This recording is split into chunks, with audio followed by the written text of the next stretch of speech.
Guys hold on, हो क्या रहा है? कोई मुझे बताएगा? You guys don't understand.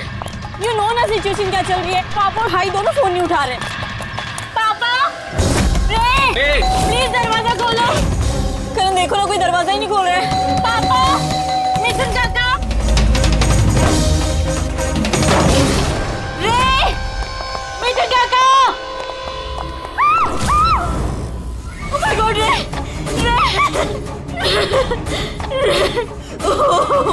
oh my bro.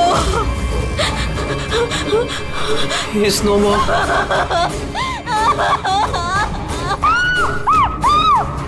मिथुन काका,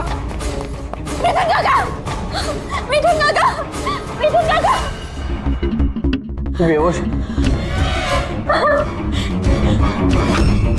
पापा, पापा, पापा, पापा, पापा।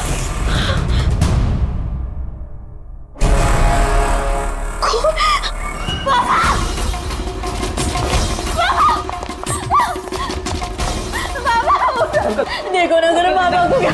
शीतल अंकल शीतल, प्लीज जल्दी डॉक्टर को बुलाओ करो। काम करने जाओ। आरा, अंकल डोंट एम्बुलेंस को कॉल करो अर्जेंट।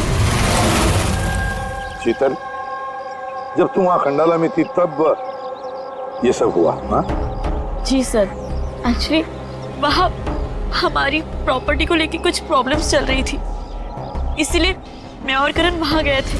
करण? जी, ही इज माय लॉयर। अच्छा। सर वो लैंड शीतल के नाम पे थी, इसलिए उसे वहाँ होना ही था। ये सर, बहुत इंपॉर्टेंट मीटिंग थी। आप? She is Tara, my assistant. हाँ तो शीतल, जब तुम खंडाला में जा रही थी तब घर पर सिर्फ तुम्हारे पिताजी कल्याण जी और तुम्हारा भाई रे और ये मिथुन था, है ना? हाँ सर, एक्चुअली करीब 8 साल पहले एक एक्सीडेंट हुआ था जिसमें पापा की आईसाइट चली गई। पापा देख नहीं सकते और मिथुन काका उनका अकेले ध्यान नहीं रख पाएंगे, इसलिए रे वो यहीं रुक के। मुझे उन दोनों को अकेले छोड़ना ही नहीं चाहिए था।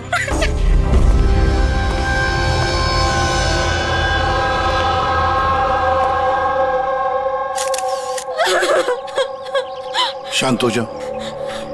एक बात बताओ शीतल, तुम कह रही थी कि उनको अकेले छोड़कर जाना ही नहीं चाहिए था, क्यों? ऐसे क्यों लगा तुम्हें? क्या तुम्हें डर था कि उनकी दोनों की जान को खतरा है, ऐसे कुछ होगा?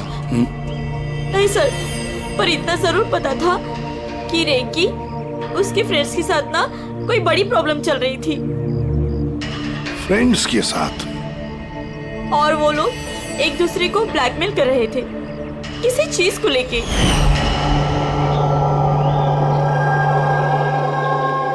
तू ऐसा हम लोग साथ कैसे कर सकता है? एक बार फिर से सोच ले रे, अगर यही तेरा फाइनल डिसीजन है तो जानता है कि क्या होगा। आई डोंट केयर, मैं तो सिर्फ सही टाइम का वेट कर रहा हूँ। पर अगर किसी को कुछ पता चल गया तो? तुम पागल हो गई हो क्या? अगर तुम ऐसे बिहेव करती रहोगी तो श्योरली किसी ना किसी को तो डाउट हो ही जाएगा।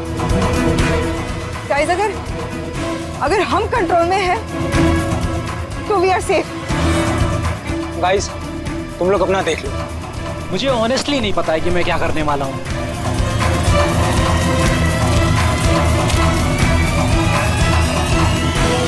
मुझे रे पे बिल्कुल भरोसा नहीं है।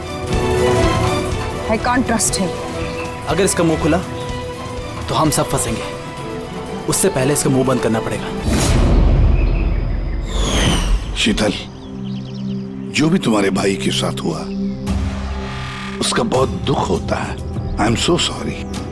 एक बार तुम्हारे पिताजी को होश आ जाए ना तो सारी बातें साफ हो जाएगी। वैसे मिथुन,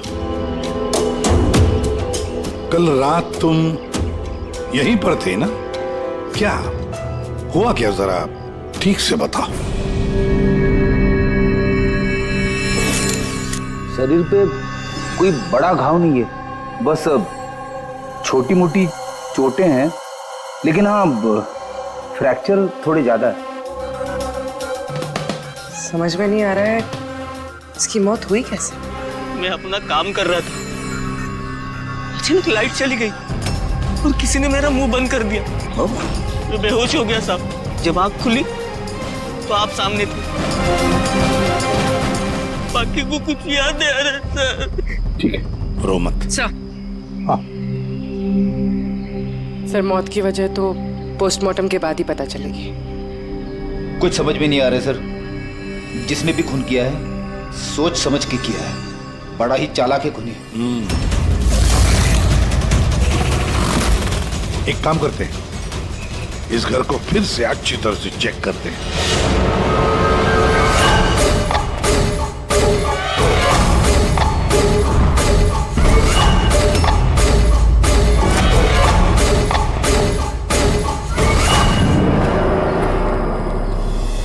ग्लास तोड़कर अंदर घुसा है घर के अंदर।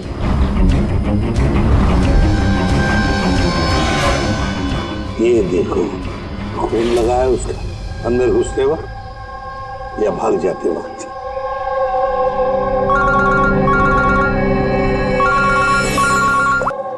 पापा, कल्याण जी, मैं सीआईडी से एसीपी प्रद्युमन। आप मुझे बता सकते हैं क्या हुआ? मैं अपने घर पर था, मुझे तो सिर्फ आवाजें सुनाई देती। रे जोर जोर से चिल्ला रहा था, चीजें यहाँ वहां फेंकी जा रही थी, बहुत शोर था, पता नहीं क्या क्या हो रहा था। और फिर सडनली बाएं हाथ से कोई भाग कर आया और उसने मुझे चाकू मार दिया, शायद बाएं हाथ से। और इससे पहले कि मैं रे को कुछ रे ठीक है, रे ठीक तो है? शीतल, शीतल, शीतल, तुम कुछ बोल क्यों नहीं रही? हे भगवान, हे भगवान। जो भी कुछ हुआ हम उसे बदल तो नहीं सकते, लेकिन जिसने भी आपकी बेटी की जान ली है उसे सजा दिलाने की पूरी कोशिश करेंगे। हाँ कल्याण जी, आपने कहा कि कोई बाएं साइड से आकर उसने आप पर चाकू का वार किया है, लेफ्ट हैंड साइड से। हाँ। ये कुछ खास बात याद आती है उस आदमी के बारे में? हाँ। हाँ, कोई खास बात? हाँ, वो जरूर लेफ्ट हैंडेड था, लेफ्ट हैंडेड था वो। ये आप कैसे कह सकते हैं? सर, मुझे पता चल जाता है, मेरी सेंसेस बहुत स्ट्रांग है। उसने जब मुझ पे वार किया, मैंने उसका हाथ पकड़ लिया था और वो इतना स्ट्रांग था, वो जरूर लेफ्ट हैंडेड था सर, 100% लेफ्ट हैंडेड था। तो क्या डॉक्टर साहब, ये जो जख्म है इनके शरीर पर, वो वाकई किसी खब्बू आदमी ने बनाया? यस सर, घाव के निशानों के हिसाब से यही लगता है। चलो सर, कुछ तो सुराग लगा। हाँ, ये चारों के चारों दोस्त रे को धमका रहे थे। गड़बड़ है, कुछ न कुछ तो गड़बड़ जरूर है इन चारों में। तनिषा, अंकिता, विवान और सैम। उठाओ इन चारों को, उठाओ।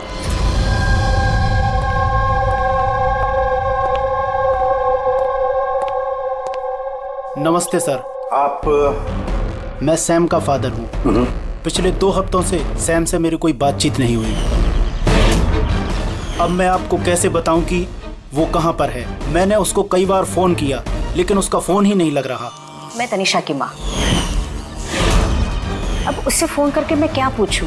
कि तनिषा ने खुद मुझे कहा था कि वो अपनी हॉलीडे एक्सटेंड कर रही है, कुछ दिन वो फ्रांस में रहना चाहती है। और मैं अंकिता का भाई हूँ, just for name sec. Sir, dad को बातों में फंसाकर 80% प्रॉपर्टी उसने अपने नाम पर कर ली। मैं क्यों फिक्र करूं सर उसके बारे में? सर, मैं अंकिता के बारे में कुछ नहीं जानता। हाँ sir, what I just know is sir, वो 2 हफ्ते पहले दिल्ली गई हुई थी कुछ मार्शल आर्ट कैंप के लिए। जी सर, मैं विवान का फ्रेंड। उसके डैड के पास इतना पैसा है कि वो घूमता रहता है। होगा कहीं हॉलीडे पे। मतलब ये चारों पिछले 2 हफ्तों से शहर से बाहर है और आप में से कोई भी उनके टच में नहीं है। ठीक है, थैंक यू वेरी मच। आप लोग जा सकते हैं। अगर जरूरत पड़े तो आप लोगों को हम फिर से बुला लेंगे। Thank you. जरा 1 मिनट, क्या आप बता सकते हैं कि सैम, तनिषा, विवान और अंकिता इन चारों में से कोई लेफ्ट हैंडेड है? कब्बू है? हाँ सर, मेरा बेटा सैम लेफ्टी है। अच्छा, क्यों सर? नहीं, ऐसे ही, ऐसे ही। हाँ, आप लोग जा सकते हैं। Thank you.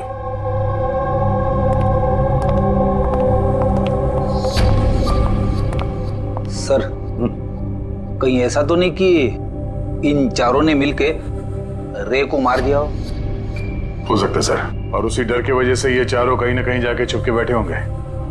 सर, ये चारों की लोकेशन का पता चल गया। सर, कल रात सैम, तनिषा, अंकिता और विवान, इन चारों की मोबाइल लोकेशंस शीतल के घर के 3 किलोमीटर के रेडियस में थी। सैम, तनिषा, अंकिता, विवान, रे, उन पांचों में कोई एक राज छुपा हुआ है। कोई ऐसा राज जो वो पांचों किसी को बताना नहीं चाहते थे। वो राज अपने पास ही रखना चाहते थे। हो सकता है ये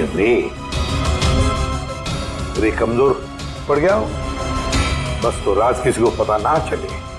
रे किसी को ना बताए, इसलिए रे को खत्म कर दिया। ये पता करना होगा सर कि वो कौन सा राज था जिसकी वजह से रे की जान चली गई। सर, एक बात समझ में नहीं आ रही है, ये चारों फरार क्यों हो गए? इन्हें तो खून करते हुए किसी ने देखा ही नहीं। एग्जैक्टली, लाइट चली गई थी सर, और वो कल्याण जी देख नहीं सकते थे और नौकर मिथुन बेहोश पड़ा था, तो वहां से भागकर कोई शक अपने ऊपर ओढ़ के क्यों लेगा? सर, पता नहीं क्यों ऐसा लगता है कुछ मिसिंग है। सर, ट्रेस करना शुरू करते हैं सर। अगर ये शहर से बाहर गए हैं तो किसी railway station, airport, bus station, hotel से तो गए होंगे, तो उनके क्रेडिट कार्ड और डेबिट कार्ड के डिटेल्स निकलवाते हैं। कहीं से भी हो, जहां से भी हो, इन चारों के लोकेशन के बारे में हमें इंफॉर्मेशन चाहिए, जल्द से जल्द। हाँ, बोल सारुण क्या?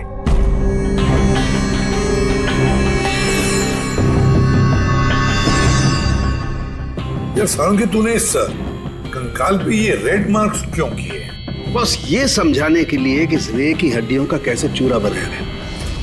ये देखो, ये रे की हड्डियों का एक्सरे। इस रे पर बहुत जबरदस्त ताकत के साथ वार किया गया। एक झटके में इसकी गर्दन की हड्डी टूट गई। बस एक बार तो इसके रिब केज पर इतना जबरदस्त किया गया है कि एक ही झटके में इसके रिब केज की बाईं हड्डियां 12 की 12 पसलियां एक साथ एक झटके में टूट गई। और वो भी कमाल की बात यह है कि एक ही सिमेट्री में। एक झटके में 12 पसलियां? नतीजा, हार्ट का रुक जाना, हार्ट ब्लॉक। इसके हार्ट पर जबरदस्त प्रेशर पड़ा।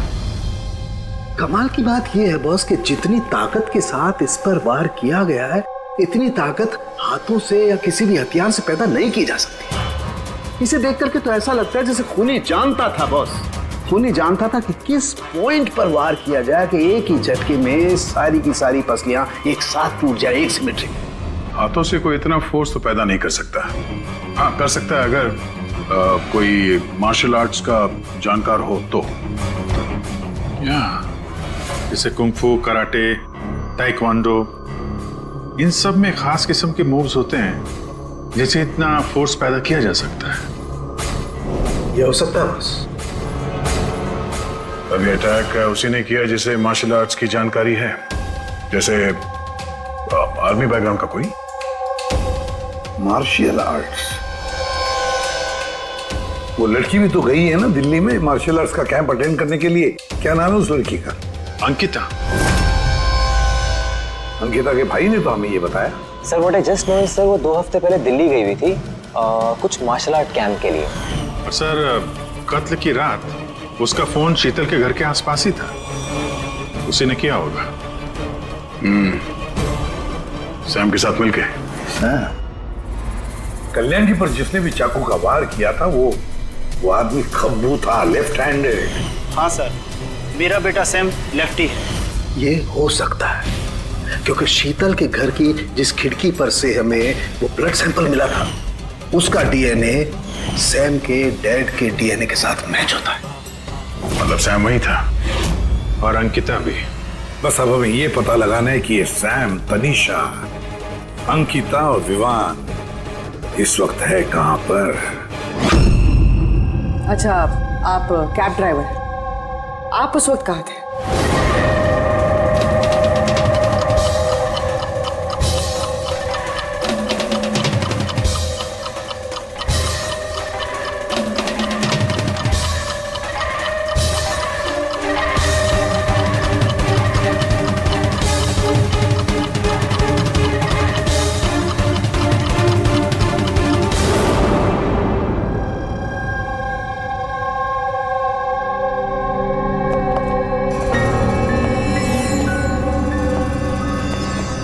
क्या हुआ? सर, सैम एक टूरिस्ट टैक्सी लेकर पूना चला गया। टैक्सी ने जहाँ उसे ड्रॉप किया, उसका एड्रेस थोड़ी देर में मिल जाएगा। सर, पिछले 24 घंटे में ये तनीषा ने पंचगनी में अपना एटीएम कार्ड 3 बार यूज किया सर। ये अंकिता तो बड़ी अजीब है। दिसंबर 2017 में इसने बोरिवली के ज्वाला डी मार्केट से 5 सिम कार्ड खरीदे थे। हाँ सर, ये वही जगह है जहाँ पे यूज सिम कार्ड मिलते हैं। और सर, ये सब के सब 10 दिसंबर 2017 को महाबलेश्वर गए थे और 14 दिसंबर को लौटे। सर, इन्हें लग रहा था कि इन्हें कोई पकड़ेगा नहीं, लेकिन इनसे एक गलती हो गई। ये जो अंकिता है सर, इसने जो सिम कार्ड्स लिए थे उसकी लोकेशन हमें महाबलेश्वर से 15 किलोमीटर आगे हाउस होल्ड में मिली। हाँ, brilliant job, absolutely brilliant job. बस अब नाउ नो वेस्टिंग टाइम, हम टीम बनाते हैं और काम शुरू करते हैं। लेकिन सर 5 सिम कार्ड, वो भी यूज्ड, कर क्या रहे हैं ये लोग? जो भी कर रहे हैं करने दो, पर पछताएंगे जरूर, बहुत पछताएंगे।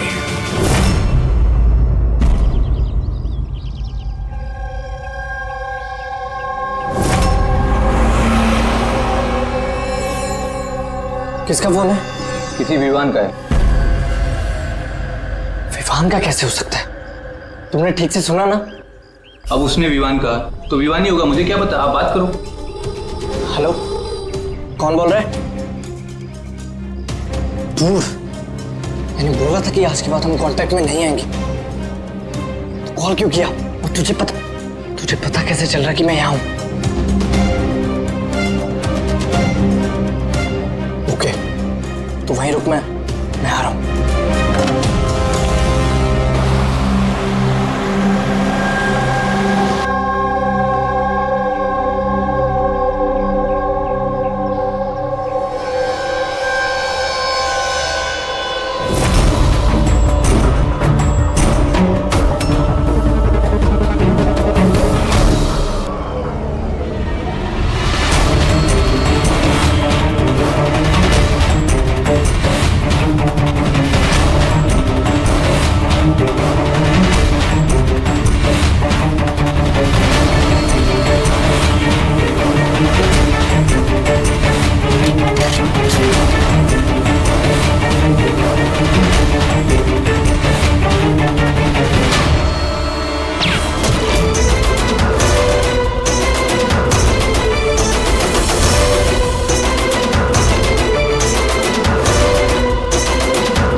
बीच रास्ते इसकी बॉडी मिली है सर। किसी ने दिन दहाड़े भरे मार्केट में गोली मारी है। लॉन्ग डिस्टेंस शॉट था, ऑब्वियसली स्नाइपर होगा। स्नाइपर लॉन्ग डिस्टेंस से गोली चलाई, मतलब किसी को पता भी नहीं चला होगा कि गोली चली कहां से और फिर गोली चलाई किसने। Anyway, thank you very much. जी सर। सर, हम लोग तनीषा तक पहुंचने ही वाले थे कि किसी ने इसे भी मार दिया। वही तो सर, ये इत्तेफाक तो नहीं हो सकता सर।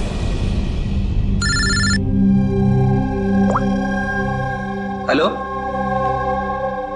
क्या? ठीक है। क्या हुआ सर? पुणे पुलिस स्टेशन से फोन था, किसी ने सैम को मार दिया। What? Oh my God. Sir, वो जिस लॉज में रुका था उसी लॉज के पास। सर ये जरूर विवान और अंकिता का ही काम है।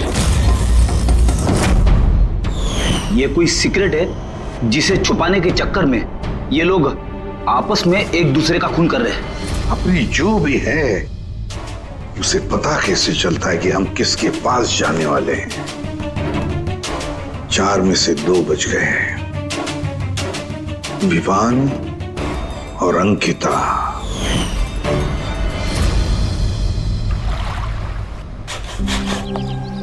सबसे तो नहीं, मैं अंकिता से मिला था, उससे बात हुई थी मेरी।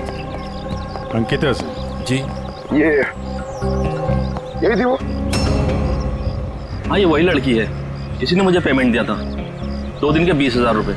2 दिन के 20,000 वो मान गए? ऐसी क्या इमरजेंसी थी? अच्छा, उन 2 दिनों में आपने उनसे या उनके ग्रुप के बाकी लोगों से मिले थे? नहीं सर, मैं किसी से नहीं मिला। मैंने तो उस लड़की को ऑफर किया था कि हमारे पास कुक और क्लीनर दोनों हैं, लेकिन उस लड़की ने मना कर दिया कि मुझे कोई हेल्प नहीं चाहिए। तो उसने कहा कि आप 2 दिन के बाद आइए, जब हम यहाँ से चले जाएं। और 2 दिन के बाद जब मैं वापस आया तो यहाँ सब कुछ वैसा का वैसा ही था, कोई गंदगी नहीं, कोई कचरा नहीं, सब साफ सुथरा था एकदम। अच्छा, उसके बाद आपने ये जगह किसी और को दी? नहीं सर, हमें जगह का रिनोवेशन कराना था, इसके लिए हमने जगह बंद कर दी थी। आपके क्लीनर को जरा बुलाइए, उससे कुछ बातचीत करना चाहते हैं। मैं भेजता हूँ। बिना क्लीनर और बिना कुक के 2 दिन यहाँ पे रहे, कुछ ना कुछ तो खिचड़ी पकी रही थी यहाँ पे। कॉटेज की सफाई तुम्हें करते हो? जी सर। चलो।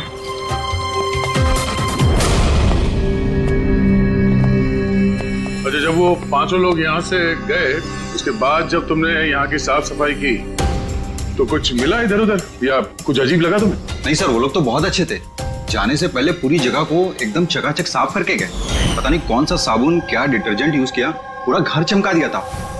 वाह, हाँ, सफाई हो रही है। ये कौन सा डिटर्जेंट है मैडम जी? अरे कुछ नहीं, वो रात को पार्टी हुई थी ना तो ज्यादा गंदा हो गया है। तुम लोग हम कर लेंगे। बस साफ कर जाओ। एक मिनट।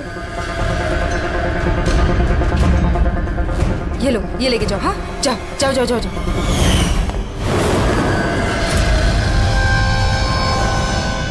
बहुत महंगी है सर, मैंने तो पहनी नहीं कभी, वरना लोग कहते हैं चोरी की। महंगी तो है, पर फिलहाल ये महंगी घड़ी हमारे पास रहेगी। जी सर। आइए, आप लोग आइए।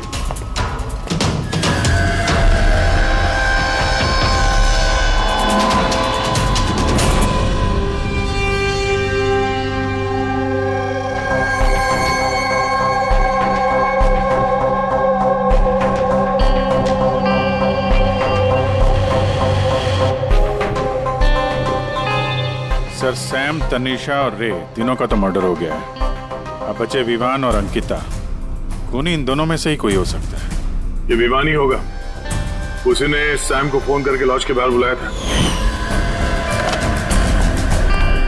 तो जो भी हो, उसे पता कैसे चलता है कि हम कहाँ जाने वाले हैं? और जब भी हम वहां पहुंचते हैं तो उससे पहले ही वो वहां पहुंचकर फोन करके निकल जाता है। सैम किस लॉज में ठहरा है और तनीषा रोड पर कहाँ मिलेगी, ये सारी इंफॉर्मेशन तो हमारे पास थी ना, उन तक कैसे पहुंची? सर शायद वो लोग एक दूसरे के कांटेक्ट में हो। नहीं पूर्वी, बिल्कुल नहीं, क्योंकि लॉज के मालिक ने बताया कि सैम को जब विवान का फोन आया तो सैम को झटका लग गया। मैंने बोला था कि आज के बाद हम कांटेक्ट में नहीं आएंगे, कॉल क्यों किया? बॉस, क्राइम सीन पर ये जो शोपीस मिला है, इस पर ऑक्सीजन प्रोड्यूसिंग डिटर्जेंट मिला है। इसे ऑक्सीजन प्रोड्यूसिंग डिटर्जेंट से साफ किया गया है। ये क्या है? फ्रेडी, एक ऐसा डिटर्जेंट होता है जिससे सारे के सारे एविडेंस एकदम साफ किए जा सकते हैं, खून के निशान तक। हमें कोई डीएनए नहीं मिल सकता। मतलब सर, ये हॉलिडे होम में खून हुआ था? एग्जैक्टली। और हाँ, ये घड़ी, इस पर अलग अलग लोगों की उंगलियों के निशान तो हैं ही, साथ ही इस पे मुझे किसी का डीएनए भी मिला है। तो शायद रे इसी खून का पर्दाफाश करने वाला होगा। पूर्व एक काम करो, ब्यूरो में जाओ, खून की रिपोर्ट्स चेक करो, मिसिंग पर्सन्स की रिपोर्ट्स चेक करो, देखो किसी भी रिपोर्ट में इस घड़ी का जिक्र किया है क्या। यार इन 5 में से बचे हैं 2, विवान और अंकिता। अगर खूनी विवान या अंकिता को कांटेक्ट करना चाहे तो फिर वो जो 5 यूज्ड सिम कार्ड्स है ना, वो इनके पास होंगे। उन्हीं में से किसी नंबर पर वो फोन करेगा, है ना? वो नंबर ट्रैक करते हैं। सर, तनीषा का खून हुआ पंचगनी में, सैम का खून हुआ पुणे में। दोनों जगहें 100 किलोमीटर दूर, जबकि खून हुए सेम टाइम पे। और एक ही टाइम पे कोई 2 जगहों पे कैसे हो सकता है सर? कोई तो है जो इस प्लान में शामिल है। मान लिया गया कि कोई और है इस खूनी के साथ। एक बार ये विवान और अंकिता हमारे पंजे में आ जाए ना, तब सारे सवालों का जवाब मिल जाएगा। एक काम करो अभिजीत, साइबर डिवीजन से एक हैकर को बुला लो।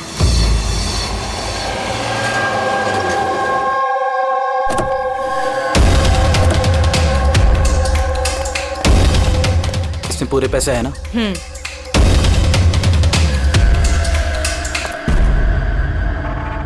एक मिसिंग रिपोर्ट तो दर्ज हुई है जिसमें इस घड़ी के बारे में लिखा हुआ है। कोई रणधीर कुमार नाम का NRI था। कब फाइल हुई थी रिपोर्ट? 6 दिसंबर 2017। कोई करण जोशी ने फाइल की थी। जी ये देखिए।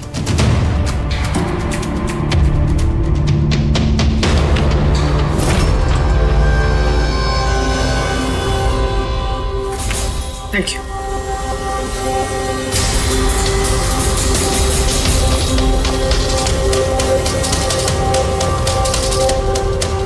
कहीं उन लोगों ने इस रणधीर को तो नहीं मार डाला? और कहीं ये करण रणधीर की मौत का बदला तो नहीं ले रहा? करण? जी, ही इज माय लॉयर।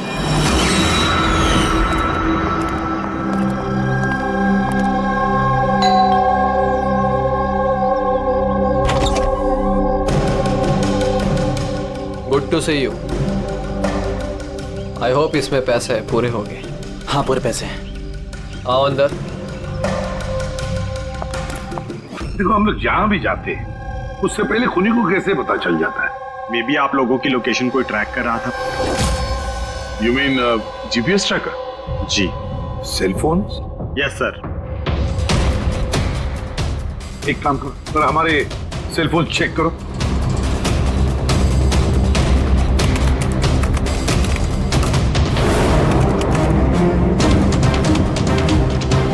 तुमने पैसे मांगे थे, हम लेकर आए हैं। अब वो एविडेंस दो और सब खत्म करो। खत्म करूं? जैसे तुम लोगों ने रणधीर को खत्म किया था। करण, हमें सबूत दो। देता हूं, लेकिन उससे पहले मैं तुम्हें किसी से मिलाना चाहता हूं। कौन? बुलाता हूं।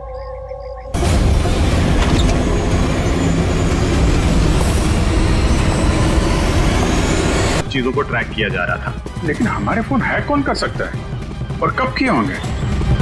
फोन तो ज्यादातर हमारे साथ ही रहते हैं। एक minute Abhijeet, I see you. हमारे फोन्स को उसी वक्त उसने हैक किया है। और अभिजीत सर, दया सर, आप दोनों के फोन को शायद उसने ACP सर के फोन से हैक कर दिया होगा।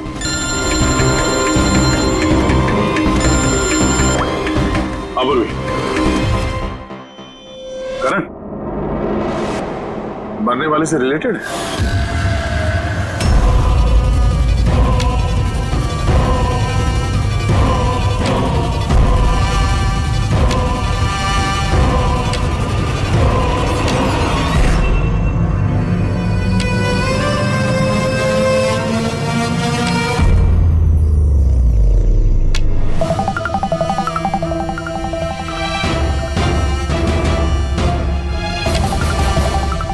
जो सजा रणधीर तुम लोगों को देने वाला था, अब हम तुम्हें देंगे। जैसे सैम,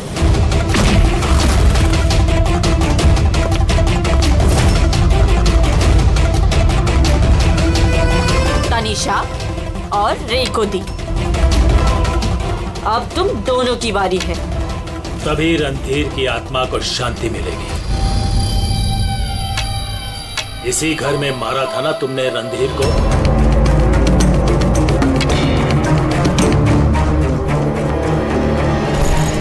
करण,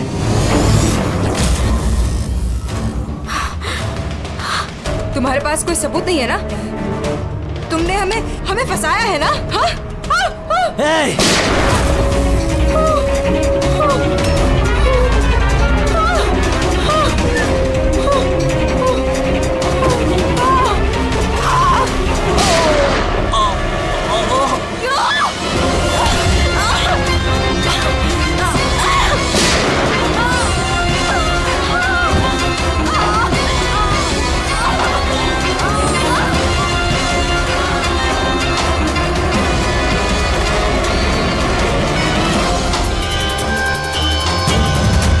तुम्हें क्या मालूम? तुम तो देख भी नहीं सकते, पर मानना तो पड़ेगा। बस यही प्रॉब्लम है आजकल के तुम जैसे नौजवानों की। बहुत जल्दी होती है तुम जैसे आजकल के नौजवानों को किसी भी नतीजे पे पहुंचने के लिए। ये पकड़ो। कौन कहता है कि तुम्हें देखने के लिए मुझे नजरों की जरूरत है?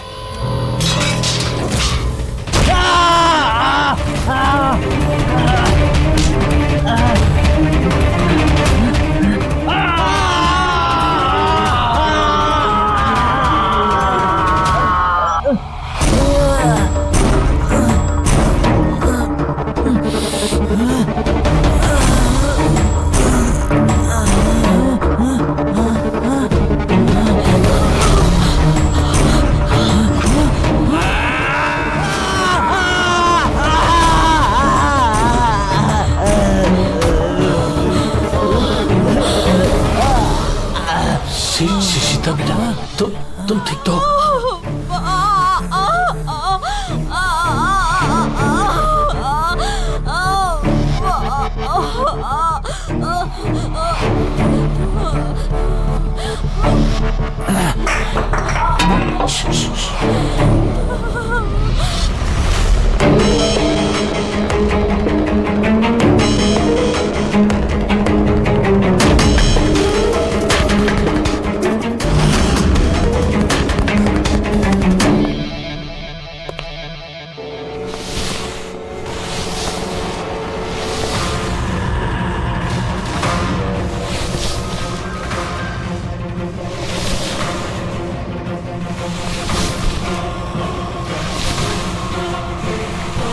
बरसों से मैं स्पेशल फोर्सेस में था।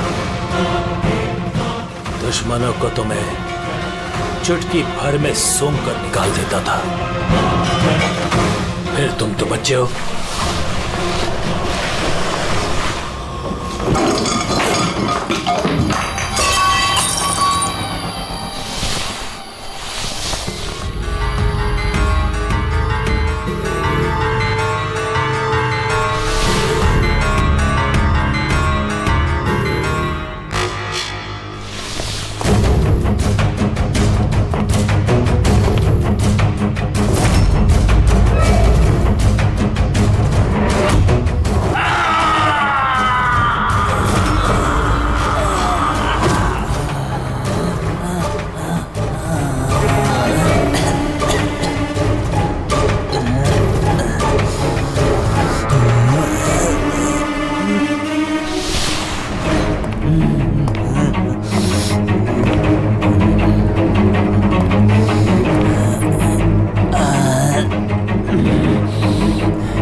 मैं तो अंधा हूं ऑफिसर, लेकिन आप देखकर बताइए कि मैंने उसका सारा शरीर बेकार कर दिया है या नहीं, या तुम एक और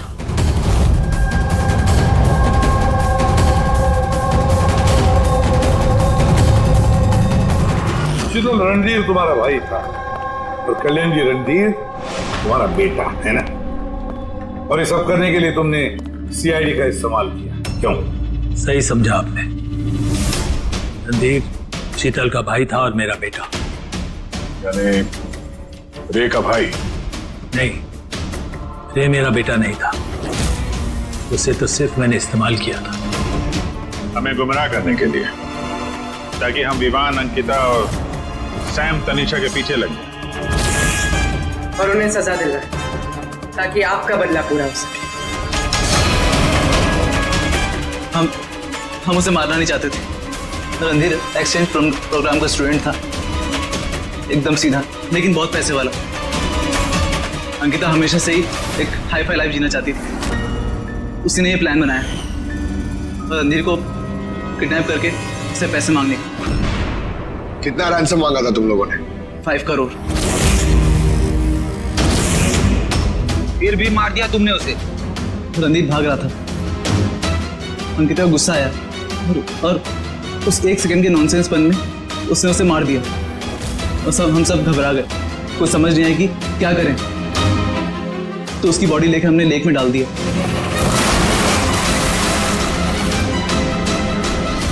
रे को ये बात हजम नहीं हुई है और यहीं पर तुम्हारा प्लान गड़बड़ हो गया।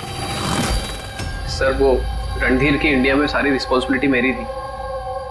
कल्याण अंकल और शीतल तो न्यूयॉर्क में थे, लेकिन रणधीर का केयरटेकर मैं यहाँ था। इन लोगों को पैसा देने के बाद भी इन्होंने रणधीर को नहीं छोड़ा, मार दिया। तो मैं घबरा गया, मुझे कुछ समझ नहीं आया। फिर एक दिन रे का कॉल आया। मुझे बिलीव नहीं हो रहा है कि हमने उसको। I'm sorry uncle. कुछ नहीं होगा तुम्हें। तुम सिर्फ हमें बता दो कि बाकी के दोस्त लोग कहाँ हैं। अंकल वो सब बाहर चले गए जब तक ये रणधीर का केस सॉल्व नहीं हो जाएगा ना। अंकल वो वापस नहीं आएंगे। कहाँ है वो? मुझे उस बारे में कुछ भी नहीं पता। रे तो हमारे पास था ही, बस उन चारों को पकड़ना था और ये काम हम अकेले नहीं कर सकते थे। तो इसीलिए तुमने हमारा इस्तेमाल किया, क्यों? रे से सारी इंफॉर्मेशन निकालने के बाद तुम लोगों ने उसे एक दर्दनाक मौत दी, ताकि हम लोग वो केस इन्वेस्टिगेट करें और ये सारी कहानी निकल के सामने आए। साथ में हमें सारे एविडेंसेस दे दिए, उन चारों के मोबाइल नंबर्स और सैम जिस पैथोलॉजी लैब में काम करता था वहां से उसके ब्लड सैंपल मंगवा दिया। हम सबके फोन्स हैक किए। काफी अच्छी प्लानिंग थी। लेकिन एक बात भूल गए तुम, सजा देने का काम तुम्हारा नहीं, कानून का है।